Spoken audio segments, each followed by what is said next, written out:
Tere! Rõõm näha. Mina olen Jaanus Vaiksoo. Nagu Indrek Kohv juba ühes varasemas perehommikus ütles, siis tegelikult oleks kõige toredam saada teiega kokku päriselt, kas siis koolis või lasteaias. Aga praegu me oleme kõik oma kodudes ja peame ootama, kuni see imelik aeg ükskord läbi saab. Nii et täna ma loen teile ühe loo oma ühest raamatust, mis ilmus paar aastat tagasi. Selle raamatu pealkiri on Miku ja Mirjami 6 kummalist kohtumist. Selles raamatus on 2 peategelast, väiksed Mikk ja Mirjam. Mikk on natuke noorem, 5-aastane. Mirjam läheb sügisel kooli, on Miku vanem õde ja nende 2 lapse sellisest 6 juhtumist siin raamatus ka juttu tuleb. Esimesed 3 lugu räägivad sellest, kuidas Mikk ja Mirjam otsustavad saada kokku unematiga. Aga selle lool on õigupoolest üks päris kauge ja tore eellugu. Et kui mina olin päris väike poiss, no umbes nii vana nagu Mikk selles raamatus, siis me elasime oma perega Mustamäel, Tallinnas, suures 5-kordses majas esimesel korrusel. Ja minul oli samuti vanem õde Terje, kes oli minust 2,5 aastat vanem. Ja kui me pidime vahest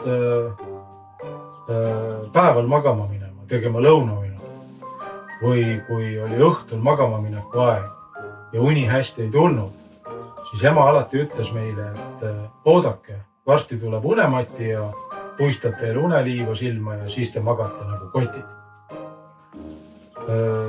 Nii me hakkasime siis õega ükskord arutama, et huvitav, kust see unemati ikkagi tuleb. Kust see unemati elab, kes see unemati on. Ja siis juhtus nii, et ühel õhtul me hakkasime, või oli see päev, ma täpselt ei mäleta, aga me hakkasime õega arutama, et kas selleks unematiks ei ole mitte üks paks mees, üks hästi paks mees, kes elas meie trepikojas 5. korrusel. Ta kandis alati musta baretti, pruuni palitut ja kui ta juhtus meist trepikojas mööda minema, siis ta ainult niimoodi nohises oma ette ega teinud meist mitte kunagi välja. Ja no tavaliselt on niimoodi, et kui mõni suur inimene väikestest lastest välja ei tee, siis sellised inimesed tekitavad lastest tavaliselt ka uudiseid. Lapsed hakkavad alati mõtlema, et huvitav, kes see inimene selline on. Ja nii tekkis ka meil õega selline mõte, et küllap see paks mees ongi see unemati, kes meile enne und liiva silma tuleb raputama. Ja siis ühel päeval, ma ei mäleta, kas isa ema vist ei olnud kodus, me otsustasime sellele unematile külla minna. Me hiilisime õega trepikotta, läksime 5. korrusele ja jõudsime selle paksu mehe ukse taha. Ja mõtlesime, et anname kella, aga me kumbki ei olenud kella anda. Ja me tulime täpselt sama targalt sealt 5. korruselt tagasi ja pugesime voodisse undu. Aga kui ma sain suureks meheks ja hakkasin juba ise raamatuid kirjutama, siis tuli mulle see lugu meelde ja ma kirjutasin selle loo sinna Miku ja Mirjami seikluste sisse. Et ka Mikul ja Mirjamil ei tulnud und, nad otsustavad, et nad lähevad vaatama, kus see unemati elab. Nad lähevad 5. korrusele, selle unemati ukse taha ja annavadki ukse kella. Ja ukse peale tuleb üks paks mees, kes ei saa kohe aru, mida lapsed temast tahavad. Aga ta kutsub nad sisse ja siis satuvad Mikk ja Mirjam järsku sellisesse väga põnevasse maailma. Esiteks Unemati korter on täis igasugust kraami ja träni, mis nagu eriti Mikule nagu väga suurt huvi pakub. Ja peale selle on Unematil külas veel 3 sõpra. Unemati nimi on Matvei ja paistab, et on ka kange kalamees. Igal juhul, kui lapsed on seal Unemati juures külas ja nad lõpuks sealt siis tagasi koju jõuavad, siis on nad sellest oma uuest tuttavast ja sõbrast Unematis nagu tohutus vaimustuses. Ja nüüd mina loen teile ette sellest raamatust teise loo. Räägin sellest, kuidas Mikul ja Mirjamil jälle ei ole isa ema kodus ja nad otsustavad, et teeme uue katse. Läheme jälle Unematile külla. Aga nüüd juhtub nii, et Unematit ei olegi kodus. Uksele tuleb vastu hoopis üks vana tädi. Mis nüüd Miku ja Mirjaga juhtub, sellest ma teile nüüd siin natukene loengi. Selle loo pealkiri on Unemati ema, tädi Maša. Näete, siin on temast ka väike pilt. Unemati ema, tädi Maša. Hulk päevi oli möödunud. Unematist polnud kippu ega kõppu. Ta küll käis igal õhtul, aga nagu tavaliselt puistas salamahti uneliivaterad lastele silm. Ta on ikka jube häbelik, arvas Mirjam. Me ju tunneme nüüd teda. Unemati on minu sõber, kinnitas Mikk. Lähme talle jälle külla. Seda oli Mirjamgi mõelnud, igal juhul hakkas ta tegutsema. Nagu muu seas küsis õde emalt ja isalt, kas nad pühapäeviti enam ujumas ei käigi. See oli hea mõte. Isa arvates polnud nad tõepoolest ammu veekeskusesse jõudnud. Võiks ju minna, aga te ju alles köhisite, kahtles ema. Ent Mirjam kinnitas, et ega nemad Mikuga ujulasse kipugi. Nende pärast ei ole vaja muretseda. Nad saavad need paar tundi üksi kodus väga hästi hakkama. Ema ja isa nägid rõõmuga, et tütrest oli kasvanud neile tubli abiline. Ja nii nad ennast pühapäeval minekule sättisidki. Mikk ja Mirjam lehvitasid neile kukupaide nägudega aknast järele, kuni auto maja nurga taha pööras. Nüüd läks lastel kiireks. Kähku trepikotta ja siis ühe hingetõmbega 5. korrusel. Tuttava ukse taga vajutas Mikk hingeldades kellanuppu. Tükk aega oli vaikus. Lapsed ootasid. Kusagilt hoovas magusad koogilõhn.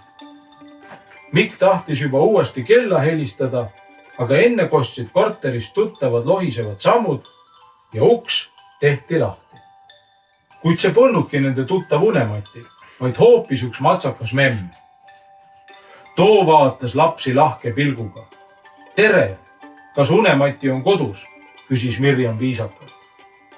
Tševo, ütles tädi täpselt samamoodi nagu Unemati eelmine kord. Küllap, see oli jaapanikeelne tervitus. Siiski paistis tädi oskavat ka kohalikku keelt. Igal juhul viipas ta lapsed sõbralikult tuppa. Ah, need olete teie.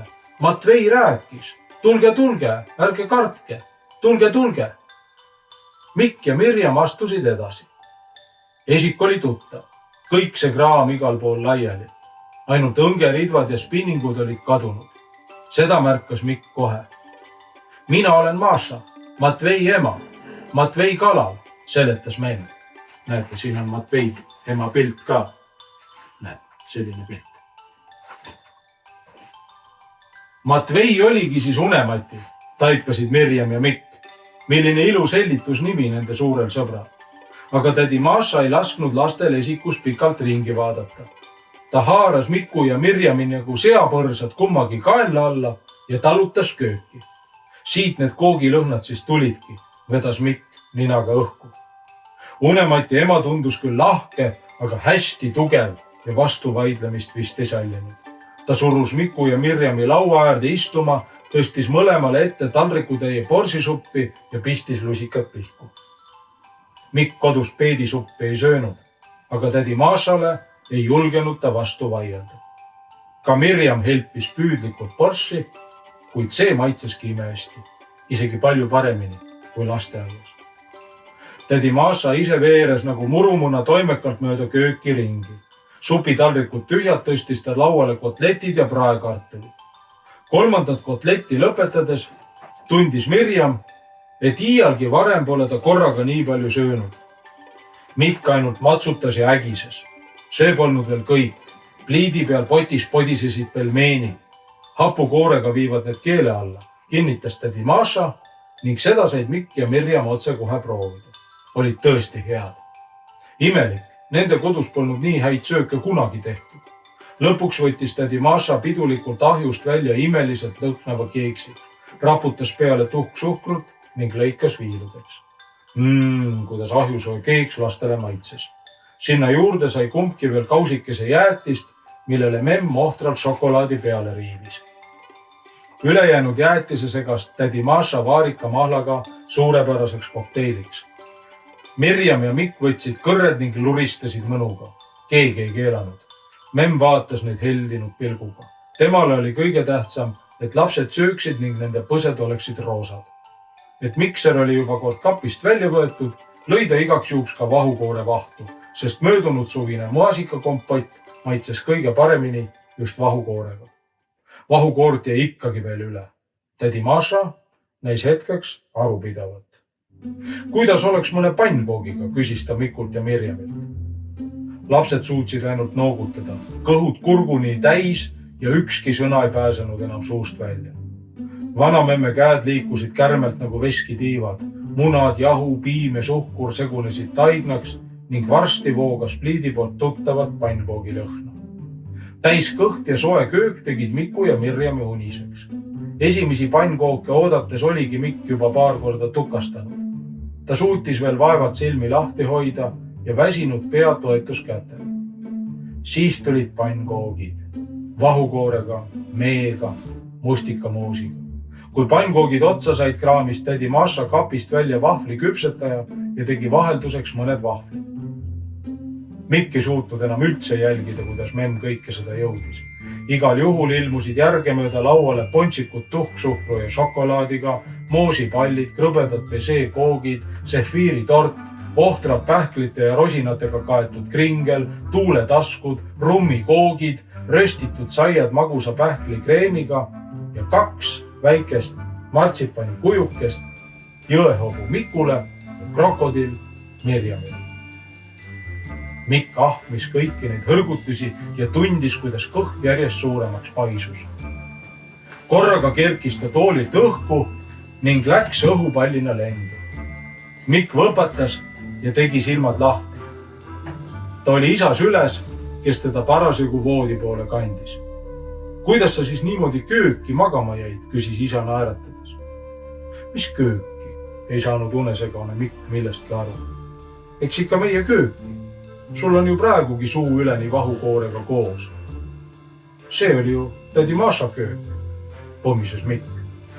Ta pautas sõrmi ja piilus vargsi pihku. Sealt piilus vastu väike martsipanist jõehobu. Vot selline lugu. Ma ei tea, kuidas teil, aga minul läks selle loo peale kõht päris tühjaks. Mul tekkis selline mõte, et nüüd, kus suurem osa teist pikad päevad kodus on, et siis ma tean, et väga paljud lapsed armastavad kas ise või koos vanematega teha kodus igasuguseid ägedaid sööke ja toite. Ma pakun välja, et võiks neid toidu tegemisi ka teistega jagada.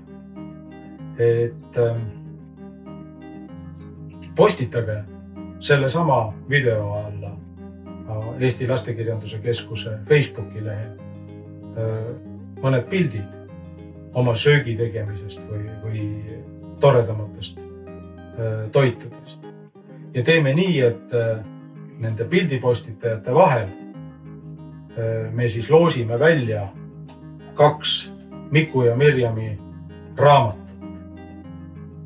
nii et soovin teile head isu ja ilusat rahulikku ootamist, et see imelik aeg ükskord tõesti mööda saaks ja me omavahel jälle päriselt kohtuksime. Head aega!